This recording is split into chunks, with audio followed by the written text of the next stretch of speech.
ചില ദിവസങ്ങളുണ്ട് നമുക്ക് ഒന്ന് ശ്വാസം വിട്ടു എന്ന് തോന്നാത്ത തരം തിരക്കുകളിലൂടെ നമ്മൾ കടന്നു പോകുന്ന ചില ദിവസങ്ങളിലെ അത്തരം ദിവസങ്ങളിലാണ് ശരിക്കും പറഞ്ഞാൽ ഞാൻ ജീവിച്ചു എന്ന് എനിക്ക് തോന്നുന്നത്. എനിക്ക് എപ്പോഴും ഇങ്ങനെ ആക്റ്റീവായിട്ടിരിക്കണം, അതുകൊണ്ടായിരിക്കണം എൻ്റെ പിള്ളേർ രണ്ടും പിരിപിരി പിള്ളേരാണ്.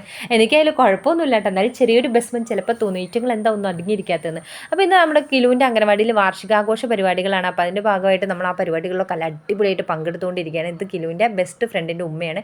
ഇപ്പോൾ അവളും എൻ്റെ ഒരു ഫ്രണ്ടാണ്. അങ്ങനെ ആ പരിപാടികളൊക്കെ തകൃതിയായിട്ട് നടന്നുകൊണ്ടിരിക്കുന്നുണ്ട്. ഇതിൻ്റെ ഇടയിലും ഞാൻ ആകെ ടെൻഷനിലാണ്. കാരണം എന്താണെന്ന് വെച്ചാൽ ഇന്ന് കിലുവിൻ്റെ സ്കൂളിൽ LKG ബുക്ക് വിതരണമാണ്. അപ്പോൾ നമുക്ക് 2:30 ആകുമ്പോഴേക്കും അവിടെ എത്തണം. 2:30ക്ക് അവിടെ എത്താനുള്ള ഞാനിതാ 1:30ക്ക് ഇവിടെ തുള്ളിക്കൊണ്ടിരിക്കുകയാണ്. അപ്പോൾ തുള്ളാട്ടോ കാര്യങ്ങളൊക്കെ കഴിഞ്ഞതിന് ശേഷം ഞാൻ ടീച്ചറോട് പറഞ്ഞ് ടീച്ചറെ കഞ്ഞി എന്നേക്ക് ഞാൻ നമുക്ക് കൊടുത്തേക്കാന്ന് പറഞ്ഞു. അപ്പോൾ എന്താണെന്ന് വെച്ചാൽ ഇവരിന്ന് കഞ്ഞി ഉണ്ടാക്കിയിട്ടുണ്ടായിരുന്നു കുട്ടികൾക്കൊക്കെ വേണ്ടിയിട്ട്. കുട്ടികൾക്ക് ഇന്ന് 3:30 വരെ ഇവിടെ ക്ലാസ് ഉണ്ട് കേട്ടോ. അപ്പോൾ ഞാൻ വേഗം പോയി അടുക്കള വശത്ത് ഒരു കഞ്ഞിയൊക്കെ വാങ്ങി പിള്ളേർക്ക് കൊടുത്തു. അത് കഴിഞ്ഞതിന് ശേഷം എല്ലാവരും കൂടി ഇരുന്ന് ഫോട്ടോയൊക്കെ എടുത്ത് ടാറ്റ ബൈ ബൈ ഒക്കെ പറഞ്ഞ് നമ്മൾ അവിടെ നിന്ന് അങ്ങ് പിരിഞ്ഞിരിക്കുകയാണ് ഗേസ്. അങ്ങനെ നമ്മളിതാ നേരെ വീട്ടിൽ വന്നിട്ട് ഇവർക്ക് ഡ്രസ്സൊക്കെ മാറണമെന്ന് പറഞ്ഞു. അപ്പോൾ പിള്ളേർ ഡ്രസ്സൊക്കെ മാറി ഞാൻ ഈ വലിയ ബാഗൊക്കെ എടുത്തു. എന്താണെന്ന് വെച്ചാൽ നമുക്ക് ബുക്കൊക്കെ ഇതിനിട്ട് കൊണ്ടുവരണം.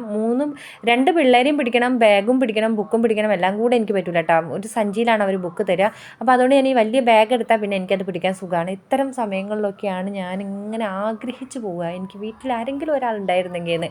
ഈ പിള്ളേരെ ഏൽപ്പിച്ചിട്ട് പോകാൻ വേണ്ടിയിട്ട് നമ്മളിങ്ങനെ ഒരുപാട് കാര്യങ്ങളിങ്ങനെ ഓടി ഓടി നടക്കുമ്പോൾ ആ ഗതി മാതിരി അവസ്ഥയിലാവും.